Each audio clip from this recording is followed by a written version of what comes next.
There are moments when the night feels endless, when the weight of our struggles presses so heavily upon us that we begin to wonder if dawn will ever break. The silence of suffering can be deafening, and the road ahead can seem obscured by shadows. It is in these moments when prayers seem unanswered, when the heavens appear closed, that we are tempted to believe God has forgotten us. But this is not the end of your story. The darkness you feel is not a tomb, it is a womb. Consider the seed buried beneath the soil.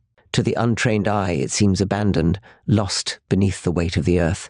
Days pass and still nothing changes. There is no sign of life, no evidence of growth.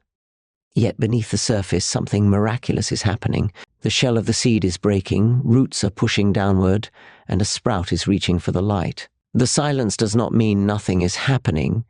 It means the most important work is being done in secret. So it is with us. God's plans for our lives often unfold in hidden ways. He does not always shout his intentions from the mountaintop. More often, he works like the gardener, patiently, purposefully beneath the surface. Just because you cannot see his hand does not mean he is not moving. His silence does not equal his absence. The very pain you feel, the confusion that clouds your mind, may be the fertile soil from which his purpose will grow. Trust is not tested in the light, it is proven in the dark. Faith does not bloom when every answer is clear and every door is open. It grows strongest when we stand in the middle of uncertainty and still whisper, "I believe." And when the dawn finally comes, and it will come, you will look back and see that the very season you thought would break you was, in fact, the season that made you. Now, hold on. God is not finished with your story. The night may be long, but the morning will be brighter than you can imagine. The darkest hour is but a prelude to the dawn. There are times in life when God seems silent, when our prayers echo back to us unanswered, and every step forward feels like walking through a fog. In those moments, doubt creeps in, whispering that perhaps God has forgotten us, or worse, that he was never building anything in the first place. But silence is not the absence of work. An architect does not shout while he builds.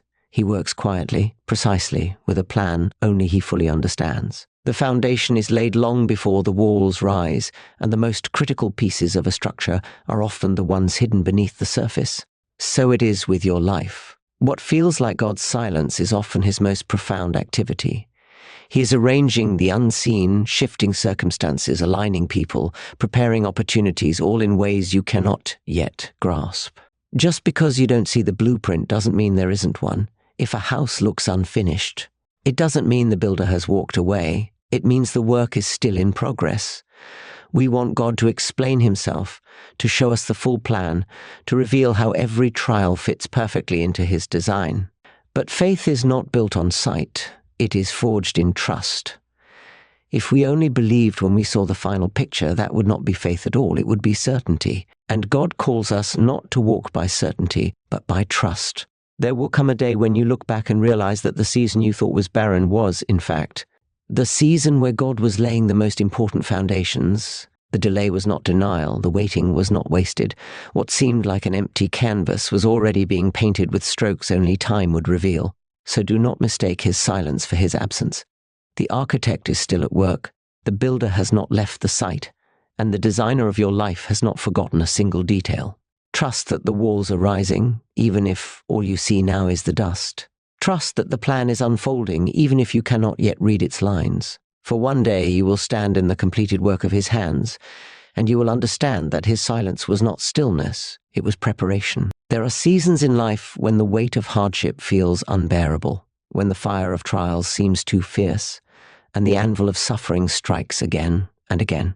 It is easy to look at these moments and wonder if God has abandoned us, if the heat is meant to destroy rather than refine. But what if the fire is not meant to burn you down, but to build you up? What if the blows of the anvil are not meant to break you, but to shape you into something stronger, something glorious? Gold cannot be purified without fire. A sword cannot be sharpened without the anvil and the hammer. And a soul cannot be strengthened without seasons of trial. The very struggles you face, the ones that bring you to your knees, the ones that make you question if you can go on, are not signs of God's absence. They are the very tools he uses to mold you into the person he created you to be.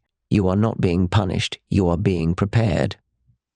When a blacksmith works on a piece of metal, the process looks violent. Sparks fly, the hammer falls repeatedly, and the metal glows under intense heat.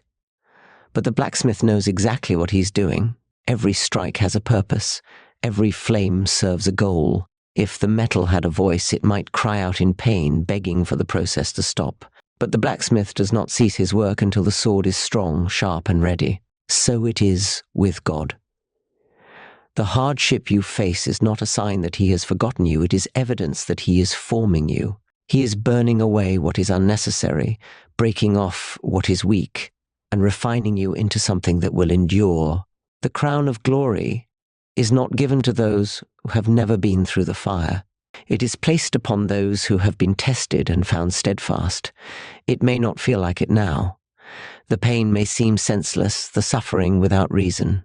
But there will come a day when you will stand, not as a broken soul, but as a refined one, stronger for the struggle, wiser for the wounds, and crowned with the purpose God was shaping within you all along.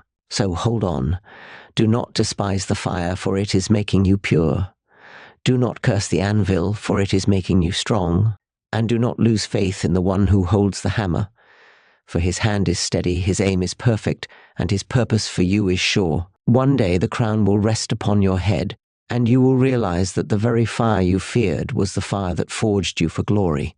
And so, my friends, let me remind you, the fire will not consume you, the anvil will not destroy you, and the silence of God is not his absence. What you are facing now is not the end of your story, it is a chapter in the masterpiece he is writing. Though the night feels long, the dawn is already on its way.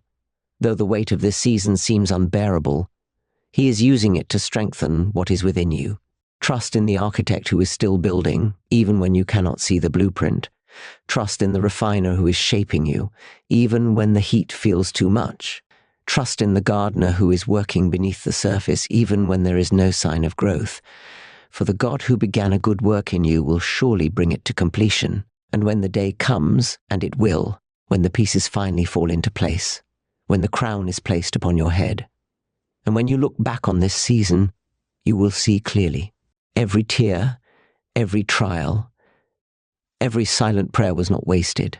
It was all part of the plan. So stand firm, hold fast, trust in him, not just in the light, but in the dark, for he is not finished with you yet. The story is still unfolding, and the best is yet to come.